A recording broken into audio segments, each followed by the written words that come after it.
Hey everyone, today we're going to be talking about decimal multiplication with models. And we're actually going to be looking at two different types of models. Let's look at our learning target to see which two. So our learning target is that you will be able to use a model and a bar model to multiply decimals. So the first type of model is just the same type of one that we've been using to multiply decimals. But this one's going to look a little bit different. So let's look at our word problem. The distance from Pamela's house to her school is 8/10 of a mile, which we can see right here. Pamela rides her bike 7/10 of the distance, as we can see right here, and walks the rest of the way. How far does Pamela ride her bike to school? So as you can see, we're multiplying 7/10 times 8/10 to figure out how far Pamela rode her bike to school. So remember, when we're using a flat to model decimal multiplication, we're looking at the flat as representing 1. We look at the long here, or the rod, as representing 1/10. And we're looking at one of these tiny little unit cubes representing 1/100th. So what we're going to do is we're always going to build the second number first. Okay, now you might wonder why we're building the second number first, but I'll explain it in a minute here once we get going, and it'll make a lot more sense. So when we use a model to multiply decimals like this, the first thing that you want to remember is it looks a lot like an area model. So the first thing that we're going to do is we're going to build 8/10. So I'm going to use a highlighter so we can kind of see it a little better. So 8/10 is going to be 8 longs or 8 rods.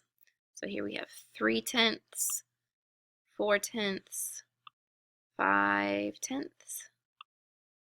6, 7, and 8/10. So if we're looking at our problem, this is representing the distance from Pamela's house to her school. So what do we do next?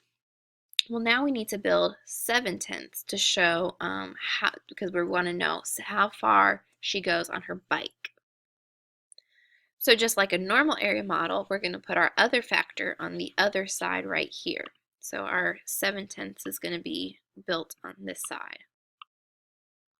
All right, so now we're going to find 7/10 of 8/10.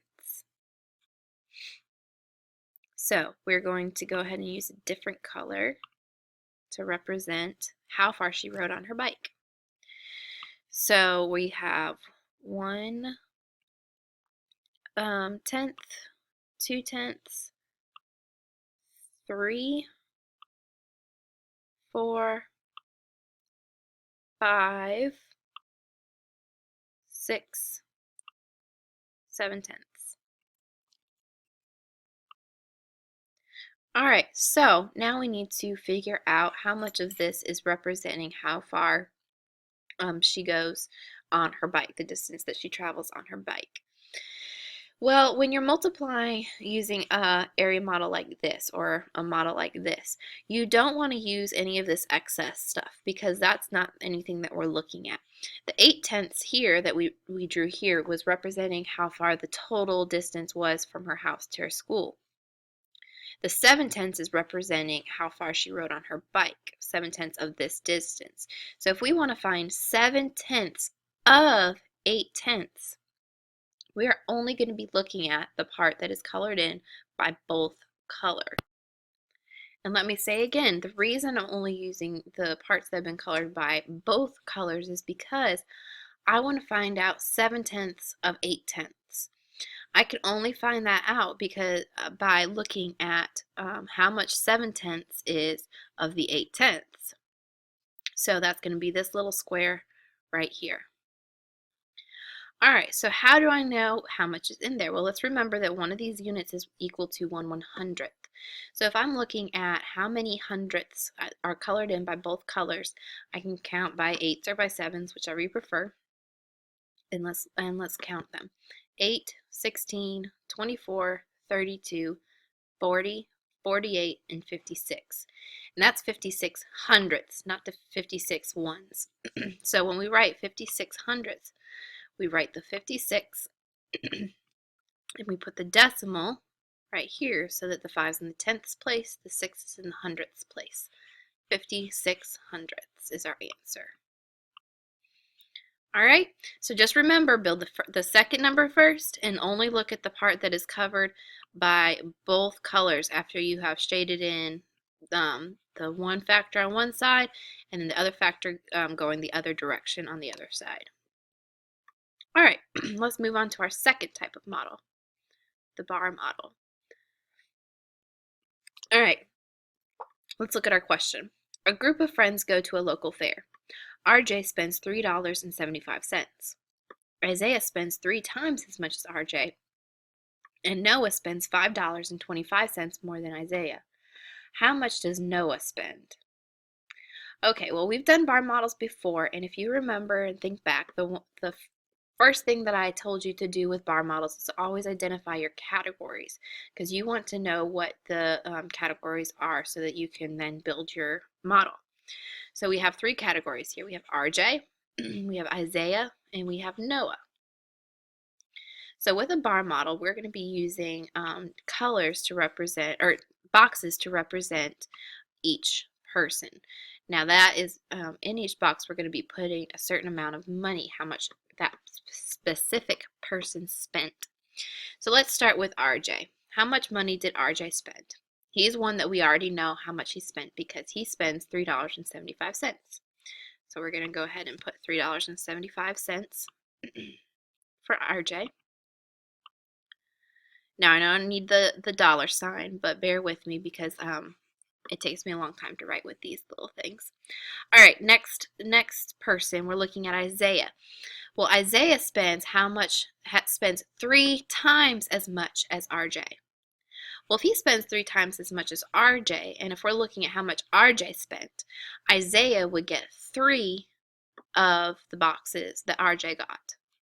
So Isaiah gets 1 box, 2 boxes, and 3 boxes. And if he's spending 3 times as much as RJ, well, the same amount will go into each of his boxes as it went into RJ's boxes. So Isaiah would get $3.75 in each of his 3 boxes.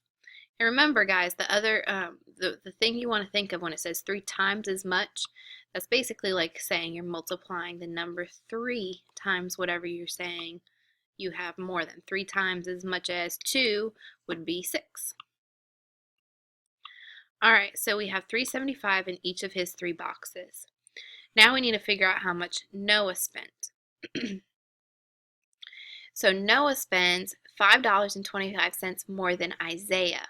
So if we're looking at how much Isaiah spent, Noah spent that much plus another $5.25. So we're going to want to give we're going to want to give Noah the same number of boxes as Isaiah. 1, 2, and 3. But Noah, is also going to get a 4th box because he spends an amount that Isaiah and RJ do not spend. So Noah's going to get $3.75 in each of his boxes as well. Down here. He spends the same amount as Noah, as Isaiah. But he spends $5.25 more too. So he spends that amount plus $5.25. So his 4th box is not going to be the same amount. It's going to be $5.25. So our question asks us, how much does Noah spend? So we need to figure out how much he spends all together. Well, we can do that by, first of all, figuring out how much Isaiah spent. $3.75 times 3, because he spent 3 times as much as RJ. So we're going to use that wonderful multiplication strategy. 3 times 5 is 15. 3 times 7 is 21, plus the 1 up here would be 22.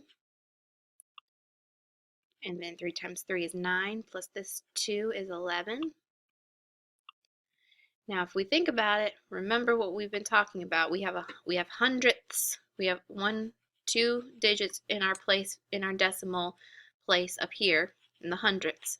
So in our answer, we also need to have 2 digits in our decimal place, or or our smallest number needs to be in the hundredths place. So our answer would be $11.25. So that's how much Noah spent, or Isaiah spent. Now we need to add $5.25.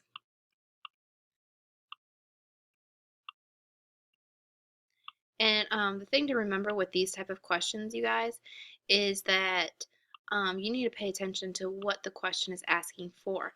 This question is only asking for how much Noah spends. So we need to use our bar model to figure out how much he spends, but we want to make sure that we're, as in our answer, we're putting how much he spends only. All right, so we're adding together now, so we want to make sure to line up the decimals. 5 plus 5 is 10, carry the 1, 2 plus 2 is 4, plus 1 is 5. Drop my decimal down, 5 plus 1 is 6. And then 1 plus nothing is 1. So Noah's total that he spent, now I'm going to add in my dollar sign, is $16.50.